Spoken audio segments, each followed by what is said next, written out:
Hello guys. Hello.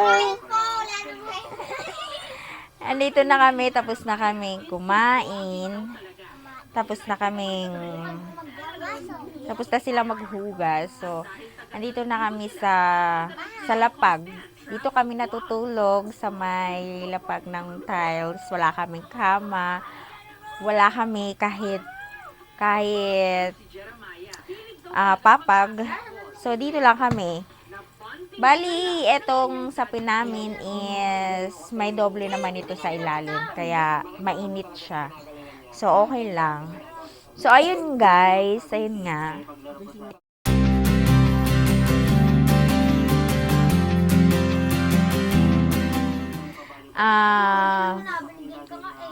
Bali, nagpapahinga na kami na ngayon dito sa higaan at nanonood ng TV.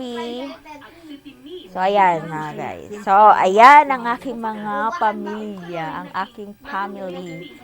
Dahil nga sa isang single mom, so, ayan ang aking mga chikiting, ang aking Hydro Warrior, and ito ang aking youngest. Ito ang aking bunso. At ayun ang aking pangatlong anak. So, ayan mga guys. Ano po ba ang ganap? Wala lang. So, take a rest na lang kami. Take a rest kami. So, pahinga lang ang ano namin. Kaya nag-vlog lang ako. Kasi wala daw makain. Wala na daw makain. Taghirap na raw. Ayan, nanonood kami mga guys. Ayan. Ito yung araw-araw na ginagawa namin. Katapos kumain at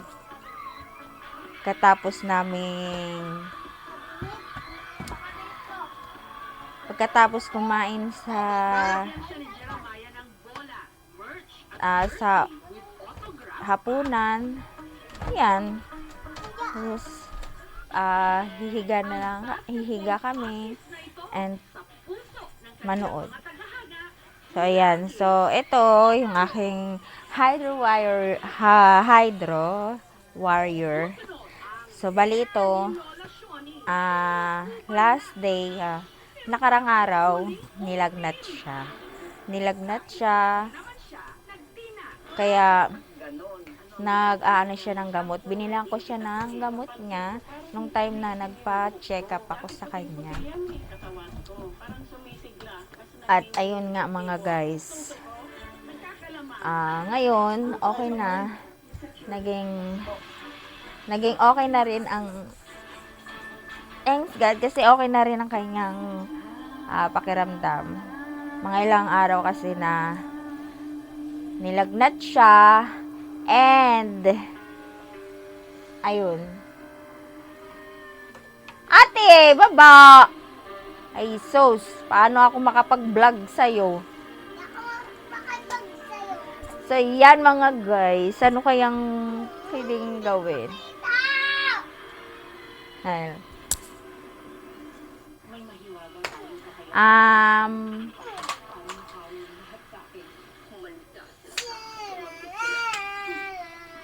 Kwentuhan na lang tayo mga guys. Ano bang pwede kong ikwento? So, ayun.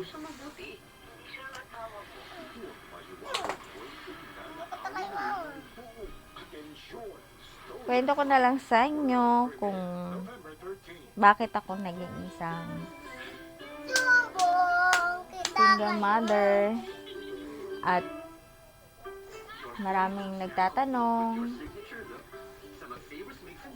sa dami ng anak ko, naghiwalay pa kami ng asawa ko. So, marami kasing mga dahilan kung bakit. So, hindi naman kami hindi naman kami nag-away dahil sa babae. Nagkaroon lang kami ng problema ng asawa ko kung bakit kami naghiwalay. Nung time na naghiwalay kami ng asawa ko is gusto kong magtrabaho na pinilit ko na magtrabaho. Nung time na yun, nakatira pa kami sa Pampanga. Doon kami tumira sa side nga. So, doon naman kasi may sarili kami bahay sa mother niya. So, doon, okay naman kami. Kaya lang, yun lang, hindi kami nagkaintindihan sa problema namin mag-asawa. So, yun nga, pinilit kong magtrabaho para matulungan ko din siya. Hindi niya lang ako maintindihan kung bakit ko gagawin na magtrabaho, and hindi ko ginawa yung para pansarili ko. Ginawa ko yung para tulungan ko siya, tulungan ko ang pamilya ko din. Dahil nung time na yun, ilan yung anak ko na nag-aaral nun. So, gusto ko tumulong sa pamilya ko. And ayun nga, nauwi kami sa hindi magandang alitan, nagkasakitan. So, yun siguro ang way na, pero para sa akin kasi parang napagod na din ako nung time na yun. So, pero may time talaga na sigad ang kikilos, diba? Sigad lang nakakalam kung ilang years man talaga kami naghiwalay, ilang years man dumating, o ilang years man kami maghiwalay, kung talagang magsama man kami ulit o ano, kasi yung pinagdadaanan namin yung time na yun dahil sa mga anak, and siguro gagawa ng way para kung kami talaga, diba? So, yun mga guys, dahil nagkwentuhan tayo about sa aking sarili, sa aking pamilya, so kakain muna tayo. Kain muna tayo mga guys. Kain mo tayo.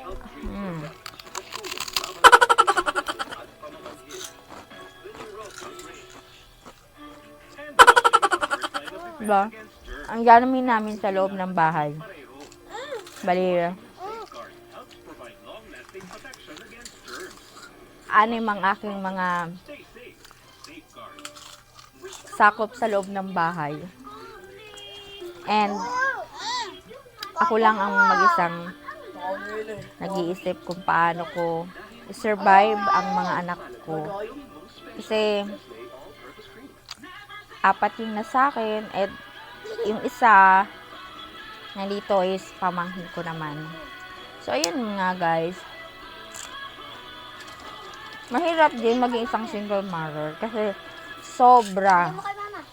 Kailangan mong mag-focus sa kanila, lalo na wala kang katuwang sa buhay, wala kang masasandalan sa mga problema mo, pero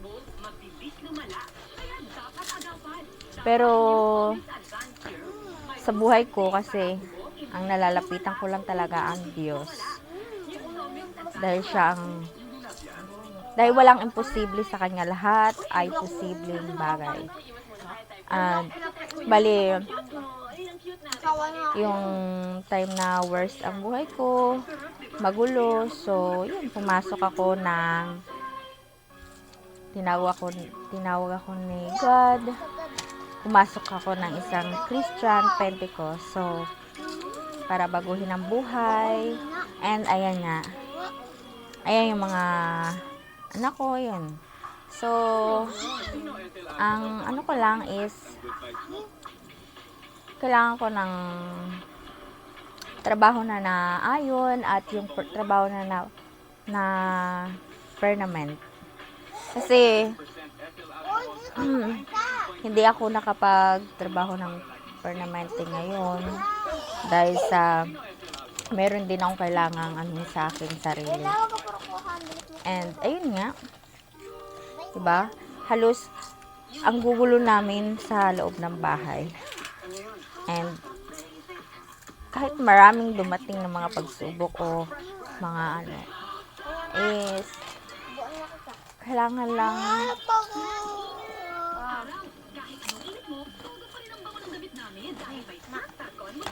ba't ganito lasa? Ikaw masarap naman. Saw mo sa suka, masarap. Oh, sa suka. Ayoko. Malat. Yata sana bibilin ko eh.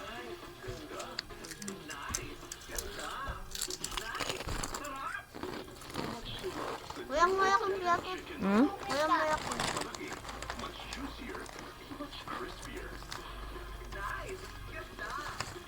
Dapat kasi yung ano, Like piwi. ha? Like piwi. Dapat yun na lang. Yung sinawin. Kasi, ang laki nito. Maalat-alat pa. Pareho lang yung... Masarap yun. Ano to, nagbumukbang tayo? Ay, marami-rami bukngabing natin. Ah. Ala yung ano, bumili pa din sila ko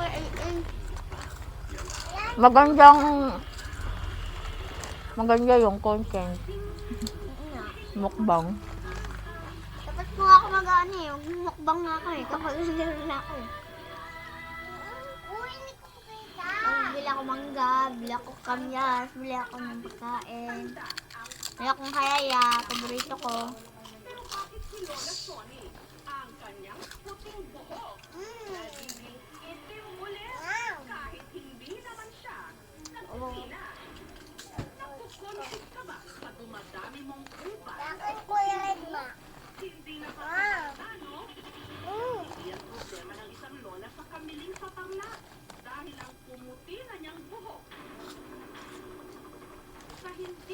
Kain tayo, mga guys. Bigyan ako ng Ariel ng 25. Hmm? Bigyan ako ng Ariel 25. Marami kayong pera niyan. Baka hindi pa kayo makaipon niya para sa ano. Ella, bigyan mo ka namin. Para sa ano natin. Akin si December 16 yung ay Di ba kami 15. namamali? Kala ko ba mamamas ko para makalibre? Paano ka ano nun, 15 ibibigay yung ano, payment. Eh di dapat 12 pa lang, mamamas ko na. O ikaw, mas ko ka doon, kakayak ha.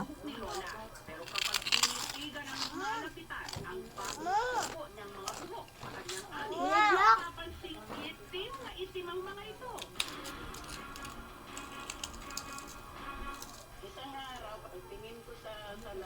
So, ayan mga guys.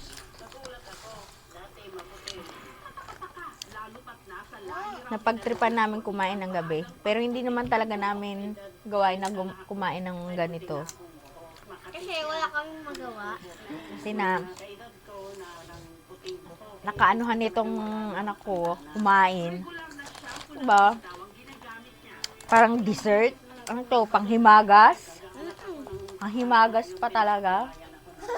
Buti sana kung panghimagas, masarap-sarap eh. Hindi, malat.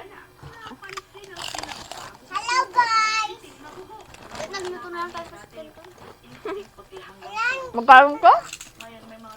23. Lagi sa atin, ang kumain ng kanin. Ano naman bibili niyan kung mahal yan eh. Kung magaling tayong kanin yan, walang ulam. Hindi masaya 40.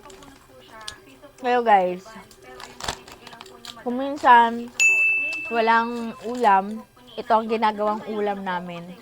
O kaya oshi, or ano pa ba yan? Duckling. Cracklings at saka yung mangwan. Baka anong martis. Basta lahat ng klase ng mga chicharon is pwede namin ulamin. Kaya inuulam namin is kape. Yun. Oo, lalagyan namin ng kanin. Oo. Basta makasurvive. Makaraos.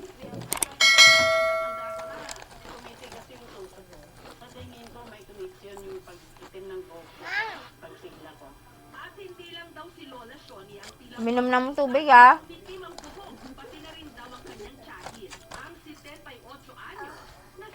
Mamaya. Matabang? Toy! Mama! Gusto ko makumain, Ella.